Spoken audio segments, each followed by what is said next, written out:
This is the Mazda 2, baby of the Mazda range in South Africa, and a very neat and compact B-segment hatchback.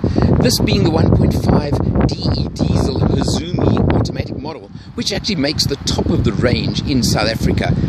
And remembering that this range placed third in the South African Car of the Year 2016 across the whole range. So it has got the pedigree as well, if you're looking for that. Being the Hazumi model, it means it's got the 1.5 diesel engine that puts out 77 kilowatts and 220 newton meters of torque. Your boot, 200 liters with all the seats up and the flap in place, and you can split it 2/3, 1/3. You can fold down and then go up to just over 800 liters of space if you want to sacrifice seating and go for load space. Lovely looking mag wheels on this top of the range model as well. Overall, very neat. Let's take a look on the inside.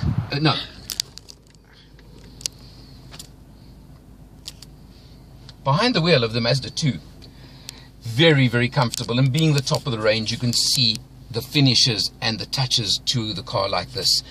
Really good finish on the dash. You've got your stitching over here with a leather effect on the dashboard, so it's an upmarket place to be. You've got your multifunction steering wheel with controls for, of course, your sound system and your phone, and also the button over here that gives you your secondary computer readout, so it shows fuel economy, range in the tank, etc., just at the press of the button.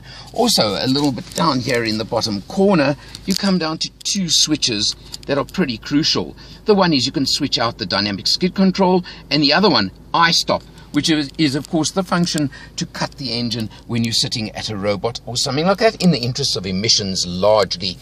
You can switch that out, and maybe it would be an idea to do so, because that does bring up one of my little criticisms of this car, that if the I-stop is functioning and the engine is cut out when you park the car and you then want to switch off the ignition by pressing the button, it doesn't actually switch off. You've got to press once, it restarts, and then press again. Silly little thing, but a bit of a nuisance. In the center of the dash over here popping up, you do have your infotainment screen, and it's showing right now the fuel economy that I've achieved in over 500 kilometers of driving over a week. 5.1 liters per 100 overall.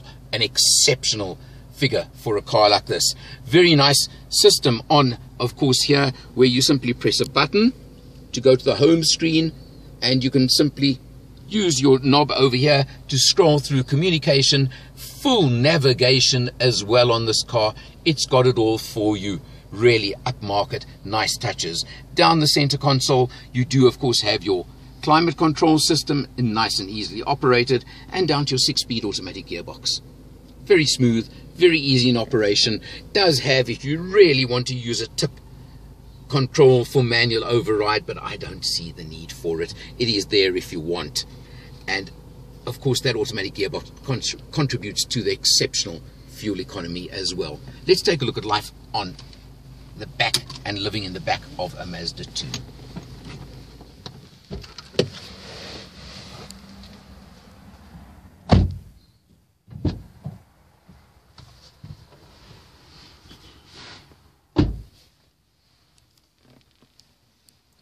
Moving into the back seat, I would say it's geared more for 2 than 3 in the back, but it's got lots of headroom for me with my hat on, and the legroom with the driver's seat set for myself is absolutely adequate. So, very comfortable, very nice place to be for 2 people. That lovely leather trim, good quality leather trim, and the red striping matching the exterior of the car, giving you a nice feel, upmarket quality environment.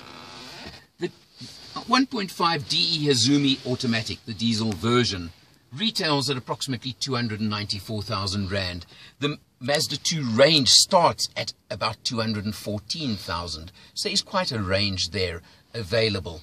But being this top of the range model, it does carry a price premium, but it's got lots of features to justify the extra price.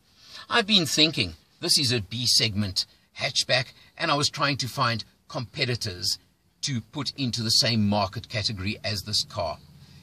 And I must be honest, I'm struggling to find, because you could probably compare it with the Mini and the lower end Minis, but they don't have a diesel version. The same with the Opel Adam, which is smaller, 2-door, but I would say in the same kind of style and looking at the same quality of finishes. No diesel version either. So is this Mazda 2 absolutely in a little niche of its own? If you're looking for a small B-segment hatchback, you want a diesel, you want an automatic, maybe you're limited. But there are other cars I would certainly look at. I've mentioned a couple of those options already. All I can tell you is, if you're looking for a car like this, you're looking for exceptional quality, comfort, and economy, take a look at the Mazda 2. For Motor Matters, I'm Alan R. I'll see you next time.